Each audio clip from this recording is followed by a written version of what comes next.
Magandang araw sa inyong lahat. Ako'y labis na natutuwa na narito kayo kasama namin sa ating espesyal na programa ngayong araw. Ako'y umaasa na lahat kayo ay nasa mabuting kalagayan at handang makinig at makibahagi sa ating talakayan. Persabiand.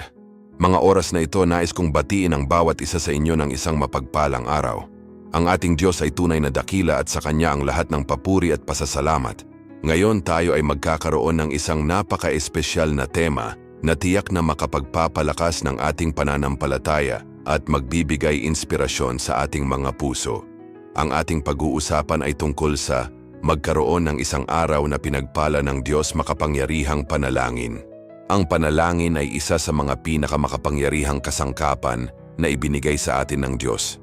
Sa pamamagitan nito, tayo ay nakikipag-usap sa Kanya, nagpapahayag ng ating mga saloobin, mga pangarap at mga pangangailangan.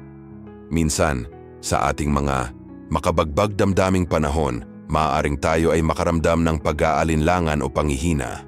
Ngunit sa kabila ng lahat ng iyon, ang panalangin ang nagiging tulay natin upang muling makabalik sa mga yakap ng ating manlilikha. Ito ang pagkakataon natin na ipahayag ang ating mga pagnanais at buksan ang ating mga puso sa Kanya. Sa ating pagninilay-nilay sa temang ito, nais kong hikayatin ang bawat isa sa inyo na magpakatatag sa inyong pananampalataya at huwag mawalan ng pag-asa. Sa ating mga pagdarasal, may mga pagkakataon na tila hindi natin agad natatanggap ang ating mga hinihiling. Subalit, mahalaga na maunawaan natin na ang Diyos ay may Kanyang sariling panahon. Ipinapakita nito sa atin na ang ating mga panalangin ay hindi nasasayang. Sa halip, ito ay nagiging bahagi ng ating paglalakbay. Minsan, ang mga sagot sa ating mga panalangin ay nagmumula sa mga pagkakataon at mga tao na hindi natin inaasahan. Kaya't hinihikayat ko kayong magpatuloy sa pagdarasal, patuloy na maniwala at huwag mawalan ng pag-asa. Sa ating pagtalakay, ngayon nais kong anyayahan kayong makibahagi. Ano ang mga panalangin na nais ninyong ipagdasal? May mga pagkakataon ba na nakaramdam kayo ng kapayapaan sa pamamagitan ng panalangin? Ibahagi ninyo sa amin sa mga komento sa ibaba. Ang inyong mga karanasan ay makapagbibigay inspirasyon hindi lamang sa akin, kundi pati na rin sa ating buong komunidad. Ang bawat kwento ay mahalaga at may kakayahang magbigay liwanag sa iba. Huwag kalimutan na isubscribe ang ating channel upang patuloy tayong makapagbahagi ng mga mensahe ng pag-asa, pananampalataya at pagmamahal. Sa bawat video na ating ilalabas, layunin nating makapaghatid ng mga aral mula sa salita ng Diyos at mga patotoo na makapagpapatibay sa ating pananampalataya. Isang simpleng pag-click sa subscribe button ay isang hakbang tungo sa mas malalim na relasyon sa ating Diyos at sa ating komunidad. Bilang isang komunidad, tayo ay magkakasama sa ating mga panalangin. Ang ating pagkakaisa sa panalangin ay isang malaking puwersa na makakapagpabago sa ating mga buhay at sa ating paligid. Huwag tayong matakot na ipagdasal ang mga bagay na tila imposible. Sa ating Diyos walang mahirap. Ang Kanyang kapangyarihan ay walang hanggan at Siya ay laging handang makinig sa ating mga panawagan. Samahan ninyo ako sa paglalakbay na ito patungo sa isang araw na puno ng mga pinagpalang panalangin. Tayo ay magdasal, magnilay at magpakatatag sa ating pananampalataya.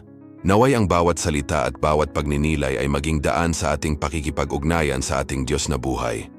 Huwag kalimutang ibahagi ang inyong mga saloobin sa mga komento at makipag-ugnayan sa ating komunidad.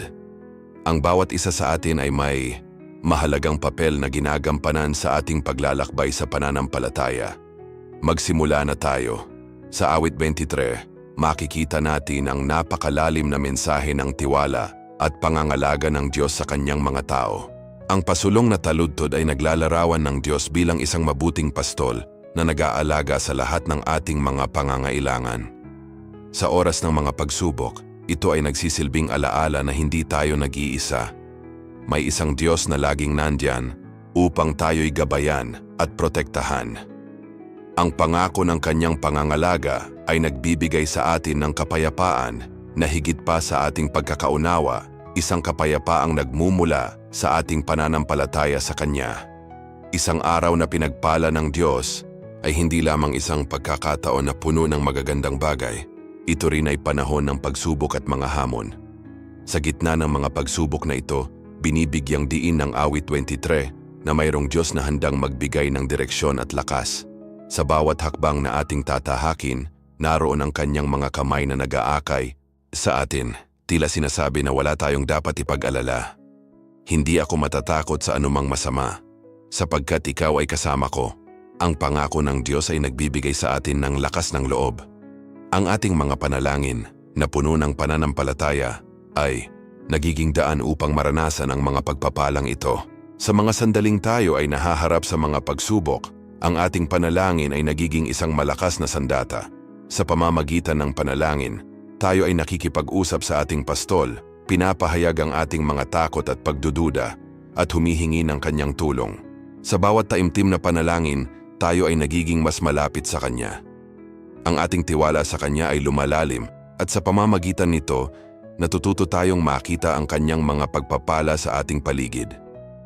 Sa ating pang-araw-araw na buhay, maaaring hindi natin agad nakikita ang mga paggalaw ng Diyos.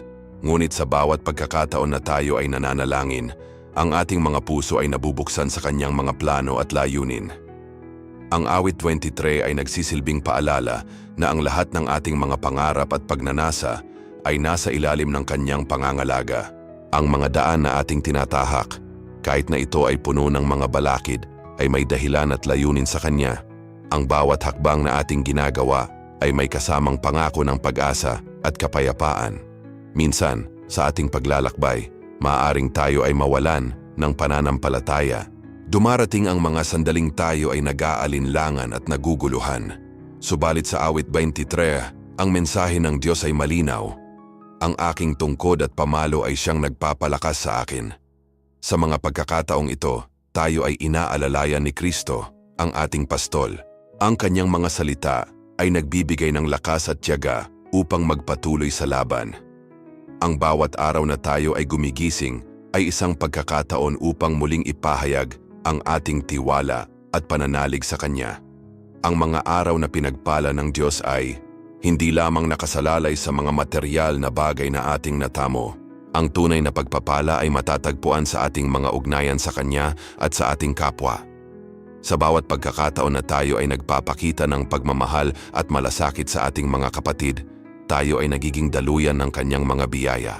Ang ating mga panalangin ay nagiging kasangkapan upang hindi lamang tayo ang makaranas ng kanyang mga pagpapala, kundi pati na rin ang mga tao sa ating paligid. Sa ganitong paraan, ang awit 23 ay nagtuturo sa atin na ang tunay na kaalaman sa pangangalaga ng Diyos ay nagmumula sa ating mga puso. Sa ating mga panalangin, tayo ay hinihimok na maging mapagpasalamat at magpatuloy sa pagtitiwala sa Kanya. Ang ating pananampalataya ay dapat maging buhay at aktibo, at ang ating mga panalangin ay dapat na may kasamang pagtanggap sa Kanyang mga plano. Sa bawat araw, sa ating pakikipag-ugnayan sa Diyos, tayo ay nagiging mas handa na tanggapin ang Kanyang mga biyaya at patuloy na lumakad sa landas ng Kanyang kalooban. Sa huli, ang ating buhay ay magiging salamin ng Kanyang pagmamahal at pangangalaga, at sa bawat araw na ating ipinamumuhay, tayo ay nagiging katotohanan ng kanyang mga pangako at pagpapala. Sa Filipos 4:6, tayo ay tinatawagan upang ipagdasal ang lahat ng ating mga pangangailangan. Ang talatang ito ay nagbibigay diin sa kahalagahan ng panalangin sa ating buhay bilang mga mananampalataya. Sa kabila ng mga hamon at pagsubok na ating nararanasan, mayroong pangako ang Diyos na ang kanyang kapayapaan ay darating sa mga taong nagtitiwala sa Kanya. Ito ay isang napakalalim na mensahe na nag-aanyaya sa atin na hindi lamang ipagdasal ang ating mga pangangailangan, kundi magtiwala na ang Diyos ay narito upang magbigay ng kaaliwan at kapayapaan. Madalas, sa ating mga buhay, nagiging sagabal ang mga alalahanin at takot. Ang mga ito ay nagdadala ng pagkabahala na maaaring magpawala sa atin ng pag-asa. Subalit, sa pamamagitan ng panalangin, tayo ay binibigyan ng pagkakataon na ilagak ang ating mga alalahanin sa Diyos. Ang panalangin ay hindi lamang isang paraan upang ipahayag ang ating mga hiling at pangangailangan, kundi ito rin ay isang paglapit sa Diyos na puno ng pagmamahal at pag-unawa. Sa bawat oras na tayo ay nananalangin, tayo ay nagiging bukas sa kanyang mga plano at kalooban sa ating buhay. Ang talata ay nagsasaad na Huwag kayong mabalisa tungkol sa anumang bagay, kundi sa lahat ng mga bagay, sa pamamagitan ng panalangin at pagsusumamo na may pasasalamat ay ipaalam ang inyong mga kahilingan sa Diyos. Ang mga salitang ito ay nagbibigay diin sa aktibong papel ng panalangin sa ating buhay. Sa kabila ng mga pagsubok, tayo ay hinihimok na lumapit sa Diyos na may pusong puno ng pasasalamat. Ang pagkilala sa mga biyayang natamo, gaano man ito, kaliit, ay nagiging daan upang tayo ay maging mas mapagpasalamat at mas malapit sa Kanya. Ang panalangin ay nagdadala ng kapayapaan, isang kapayapaan na hindi maipaliwanag ng mundo. Ito ay isang kapayapaan na nagmumula sa pagtitiwala na ang Diyos ay may kontrol sa lahat ng bagay. Sa panahon ng kaguluhan at kabiguan, ang kapayapaang ito ay nagiging matibay na salamin ng ating pananampalataya habang tayo ay patuloy na nananalangin at nagpapahayag ng ating mga pangangailangan sa Diyos. Ang Kanyang kapayapaan ay bumabalot sa atin, nagbibigay ng lakas upang harapin ang anumang hamon. Mahalaga ring tandaan na ang ating mga panalangin ay hindi laging nasasagot sa paraang ating inaasahan. Minsan, ang mga sagot sa ating mga panalangin ay maaaring magkaiba sa ating mga inaasahan. Sa mga pagkakataong ito, tayo ay tinatawagan na magtiwala sa Kanyang mas mataas na kalooban.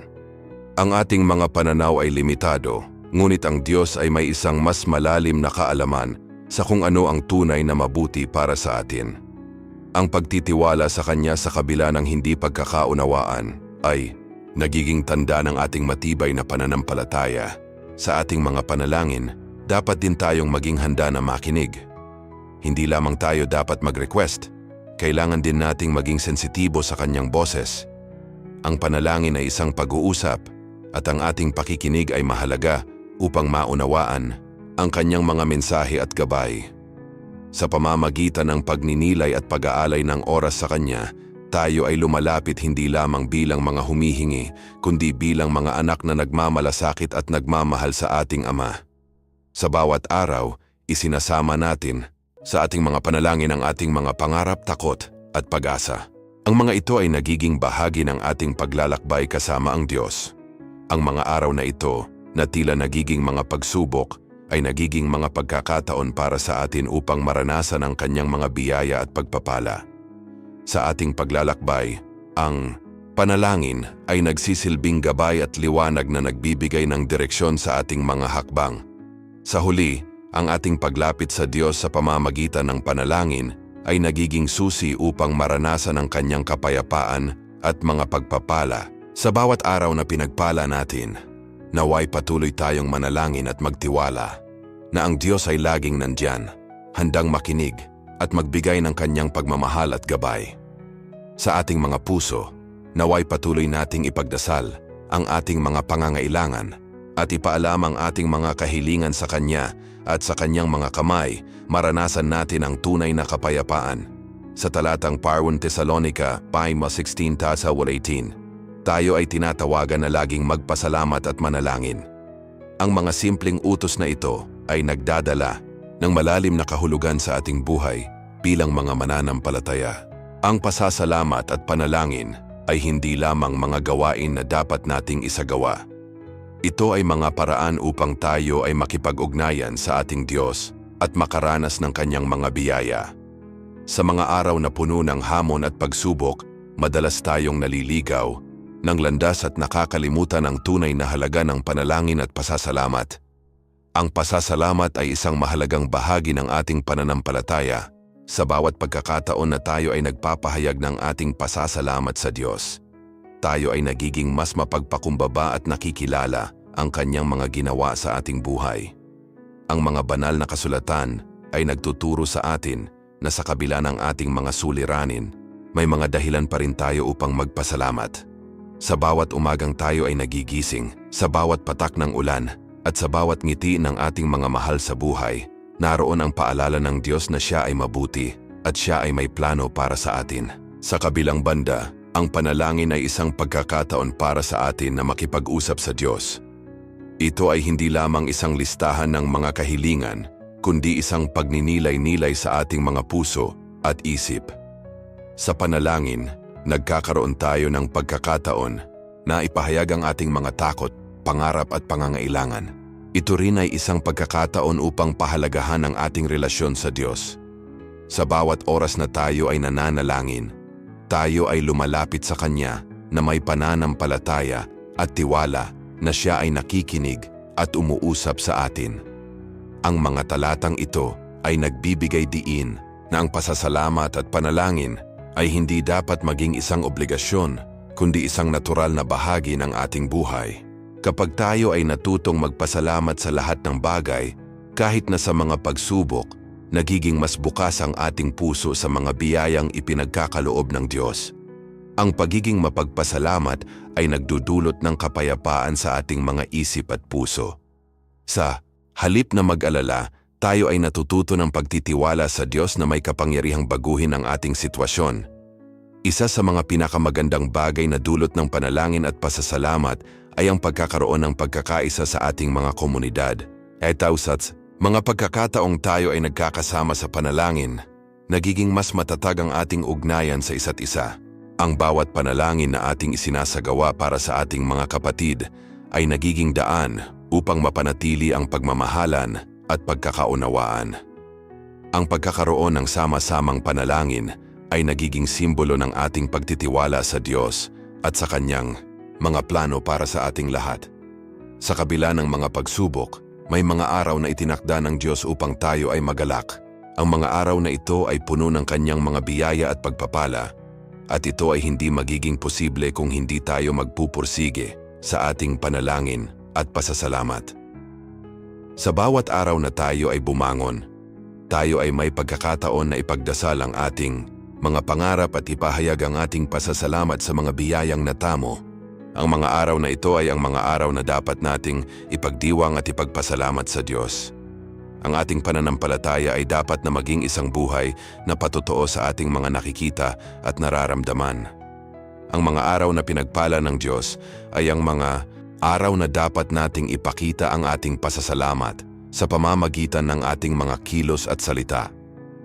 Tayo ay tinawag na maging ilaw sa mundong ito, at ang ating panalangin at pasasalamat ay nagiging daan upang ang ibang tao ay makakita ng pagmamahal ng Diyos sa kanilang mga buhay.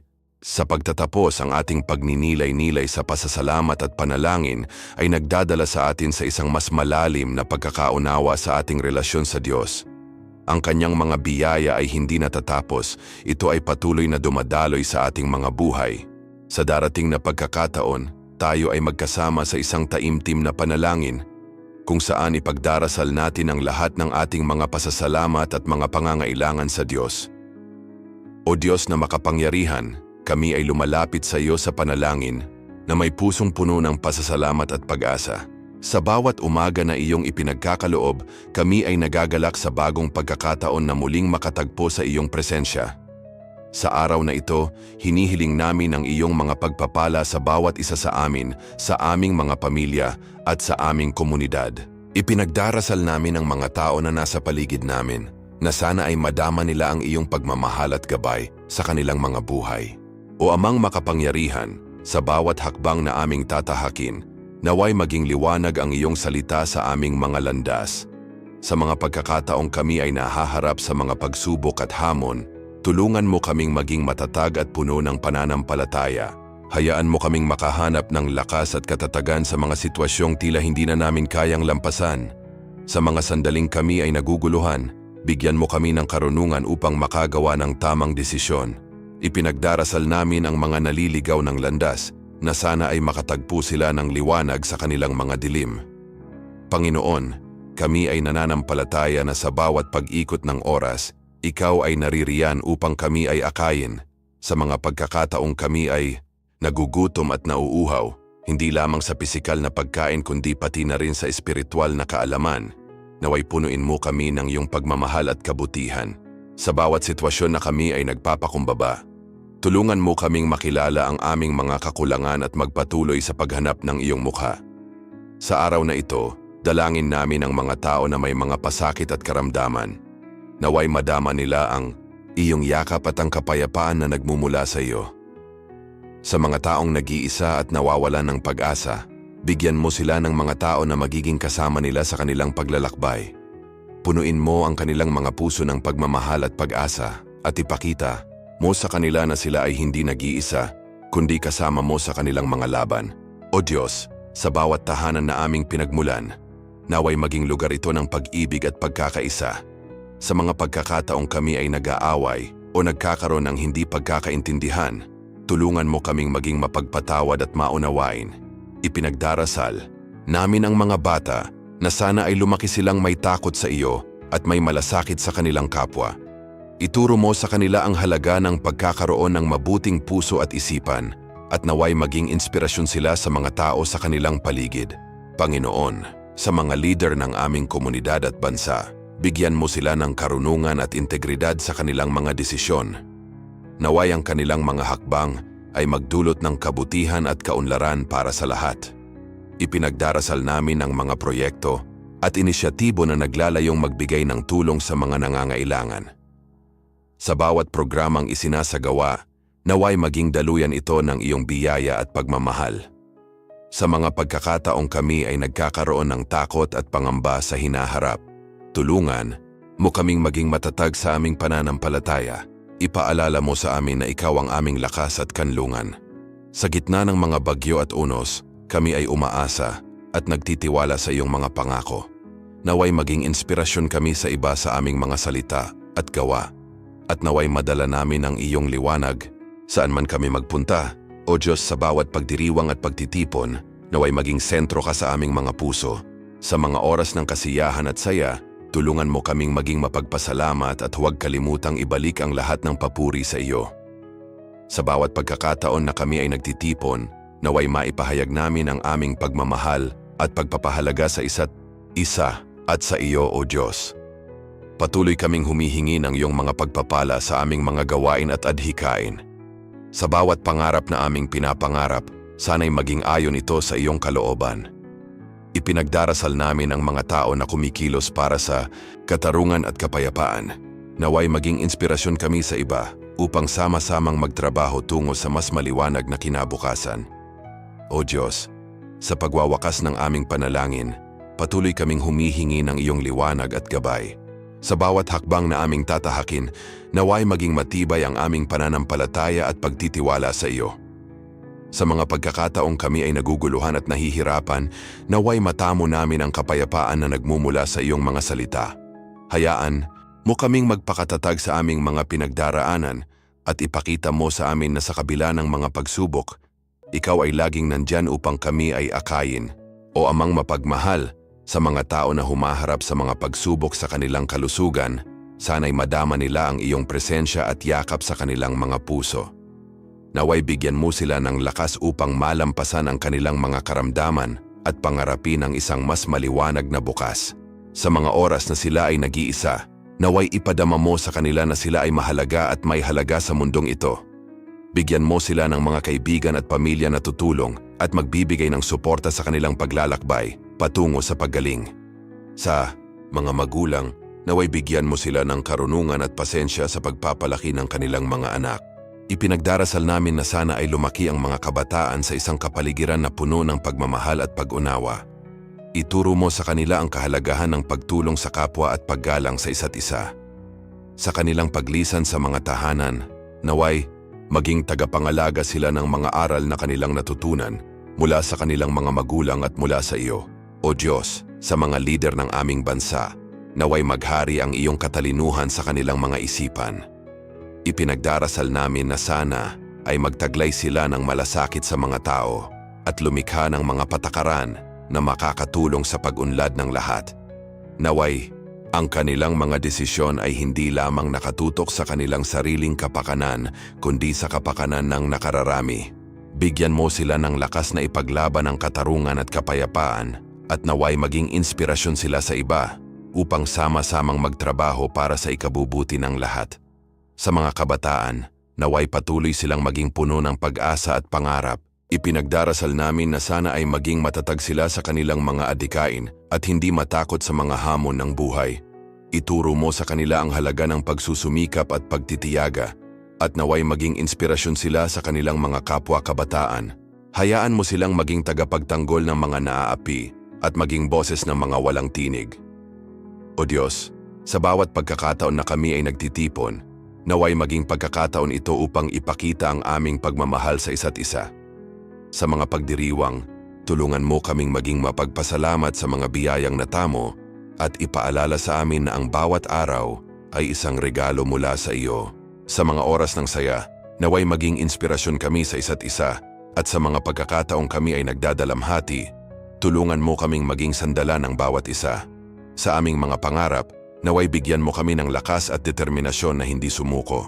Sa mga pagkakataong kami ay natatakot at nagdadalawang isip, ipaalala mo sa amin ang iyong mga pangako na hindi kami iiwanan.